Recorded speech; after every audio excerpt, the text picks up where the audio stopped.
Dear students, previously आपने angle between two lines के बारे में ज़रूर स्टडी किया होगा। अब आज हम लोग जो है स्टडी करेंगे एंगल बिटवीन टू कर्व्स। दो कर्व्स के दरमियान हम लोग एंगल कैसे कैलकुलेट करते हैं। अब सबसे पहले हम लोग दो कर्व्स ड्रा कर लेते हैं, उसके बाद फिर हम उसके दरमियान एंगल्स को डिफाइन करेंगे। सपोज अगर हमारे पास कोई एक कर्व है, ये पोलर कोऑर्डिनेट्स में मैं इसको मेंशन कर रहा हूँ। सपोज करें कि r is equal to f of theta. ये हमारे पास एक कर्व है, शॉर्टकट में मैं इस कर्व का नाम C1 रख देता हूँ। और अगर आपके पास एक और कर्व है, इसको मैं r is equal to g of theta का नाम दे देता हूँ। और इसको और शॉर्ट करूँ तो मैं इस कर्व का नाम C2 रख लेता हूँ। अब इन दो कर्व्स के दरमियान हम लोगों ने एंगल कैलकुलेट करना है। वो कैसे कैलकुलेट करेंगे? सबसे पहले आप ये देखें कि दोनों कर्व्स जो हैं वो इस पॉइंट पे इंटरसेक्ट कर रहे हैं। इस पॉइंट का नाम हम लोग P दे देते हैं। अब इन दो कर्व्स के दरमियान जो एंगल होगा वो बेसिकली दो टेंजेंट के दरमियान एंगल होगा और पॉइंट ऑफ इंटरसेक्शन से पास कर रहा हूँ, यानी कि angle between the two curves C1 and C2 at their point of intersection P can be defined as the angle between the two tangent lines T1 and T2 at the point P। ये अगर फर्ज करने के ये हमारे पास एक tangent line है जो इस कर्व को टच कर रही है। इस कर्व का टेंजेंट लाइन का मैं नाम T1 रख लेता हूँ और ये एक दूसरी टेंजेंट लाइन है दूसरी कर्व T2। तो दो कर्व्स के दरमियान जो एंगल होगा वो बेसिकली इन दोनों टेंजेंट के दरमियान एंगल होगा। अब हम लोग देखते हैं कि इन दोनों टेंजेंट के दरमियान एंगल्स हम कैसे कैलकुलेट करते हैं। ये मैं इसको कोऑर्डिनेट प्लेन में ड्रा कर लेता हूँ। एक ये सपोज ये हमारी इनिशियल लाइन है जिसको हम लोग शॉर्टकट में theta is equal to 0 line बोलते हैं। ये पोल है, इसका नाम O का नाम दे देते हैं। ये पोल है। अगर मैं इस पॉइंट में ज्वाइन कर दूं डायरेक्ट E के साथ तो आगे की तरफ बढ़ा दूं, इस रेडियस वेक्टर R से डिनोट कर देते हैं। और ये T1 टेंजेंट लाइन है। सपोज के angle between T1 and R is psi1 और angle between T2 and R is psi2। तो फिर इन दो कर्व्स के दरमियान एंगल क्या होगा? बेसिकली हम ऑलरेडी डिफाइन कर चुके हैं कि दोनों कर्व्स के दरमियान जो एंगल होगा वो दोनों टेंजेंट के दरमियान एंगल होगा। इस एंगल को कैसे कैलकुलेट करेंगे हम? ये एंगल डेफिनेटली अगर आप इस psi1 में से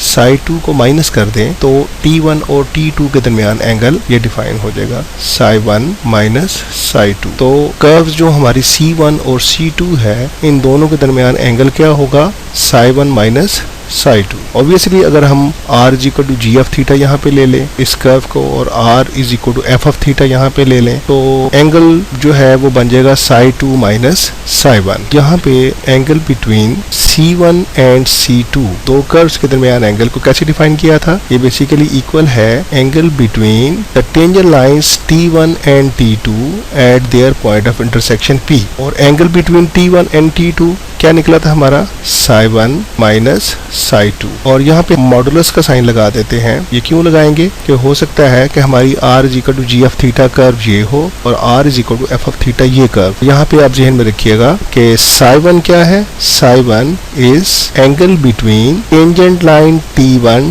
to the curve r is equal to f of theta and the radius vector r। और psi2 is the angle between T2 and the radius vector r। तो इस तरह हम लोग दो कर्व्स के दरमियान एंगल को डिफाइन करते हैं। नेक्स्ट हम लोग कुछ और एंगल्स को डिफाइन करते हैं। Angle between the radius vector and the tangent line to a curve. ध्यान में रखिएगा हम यहाँ पे अब रेडियस वेक्टर को डिस्कस कर रहे हैं और टेंजेंट लाइन को डिस्कस कर रहे हैं। पहले पोलर कोऑर्डिनेट सिस्टम हम लोग ड्रा कर लेते हैं इनिशियल लाइन और परपेंडिकुलर लाइंस के साथ। ये पोल है, ये इनिशियल लाइन है, theta is equal to 0। Suppose हमारे पास कोई भी एक कर्व है r is equal to f of theta. फर्ज करें कि ये हमारे पास कोई भी एक पॉइंट है इस कर्व के ऊपर। अगर मैं इस पॉइंट को डायरेक्ट पोल के साथ ज्वाइन कर दूं तो ये और इसको आगे की तरफ थोड़ा सा बढ़ा दूं तो ये वेक्टर कौन सा होगा? रेडियस वेक्टर, जिसको हम r से डिनोट करते हैं। और इस पॉइंट के ऊपर अगर मैं टेंजेंट लाइन ड्रा करूं, ये टेंजेंट लाइन है, इस टेंजेंट लाइन का नाम मैं T रख लेता हूं। अब हम लोग बेसिकली टेंजेंट लाइन और रेडियस वेक्टर के दरमियान एंगल को डिफाइन करना चाह रहे हैं। Suppose the angle between the tangent line and the radius vector is psi. Angle between the tangent line and the line theta is equal to 0 is alpha। और theta angle है radius vector और initial line के दरमियान। अब ज़हन में रखिएगा कि इन एंगल्स को जो हम डिफाइन कर रहे हैं, जब हम नेक्स्ट अपनी कैलकुलेशन करेंगे, कुछ क्वेश्चंस को सॉल्व करने की कोशिश करेंगे, तो अल्फा आपके जहन में होना चाहिए कि ये angle between tangent line and theta is equal to 0 यानी कि इनिशियल लाइन, और थीटा जो एंगल होगा वो रेडियस वेक्टर और इनिशियल लाइन के दरमियान होगा, साई एंगल होगा टेंजेंट लाइन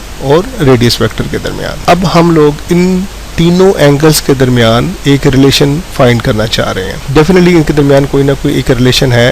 थोड़ा सा अगर आप अपने एलिमेंट्री ज्योमेट्री की तरफ जाएं, तो अगर ये पॉइंट P है, पॉइंट ऑफ इंटरसेक्शन इनका टेंजेंट लाइन का और कर्व का, तो यहाँ से अगर मैं एक लाइन ड्रा कर दूं जो बिल्कुल इनिशियल लाइन के पैरेलल हो, तो डेफिनेटली अब आप लोग कह सकते हैं कि ये जो थीटा एंगल है, जो रेडियस वेक्टर और इनिशियल लाइन के दरमियान एंगल है, तो ये रेडियस वेक्टर है बेसिकली, और ये इनिशियल लाइन है, तो डेफिनेटली ये एंगल भी थीटा होगा। और ये एंगल जो अल्फा है बेसिकली टेंजेंट लाइन और इनिशियल लाइन के दरमियान है, तो ये एंगल कितना होगा, ये डेफिनेटली ये एंगल अल्फा होगा। तो यहाँ से अब बिल्कुल क्लियरली नजर आ रहा है कि alpha is the sum of the angles theta and psi, that is alpha is equal to theta plus psi. तो this is the relation between alpha, theta and psi. इसको आपने डियर स्टूडेंट्स बड़ी अच्छी तरह मेमोराइज करना है कि यहाँ पे अल्फा क्या है। Alpha is the angle between tangent line T and the initial line theta is equal to 0। Theta जो होगा वो क्या एंगल हमने डिफाइन किया है, is the angle between the radius vector and the initial line theta is equal to 0। और साई कौन सा एंगल डिफाइन किया था हमने, is the angle between the radius vector and the tangent line. तो इस एंगल को आप अच्छी तरह मेमोराइज कर लें, और इनके दरमियान जो रिलेशन है alpha is equal to theta plus psi, इसको आप रिलेशन को आप अच्छी तरह मेमोराइज कर लें। Thank you very much.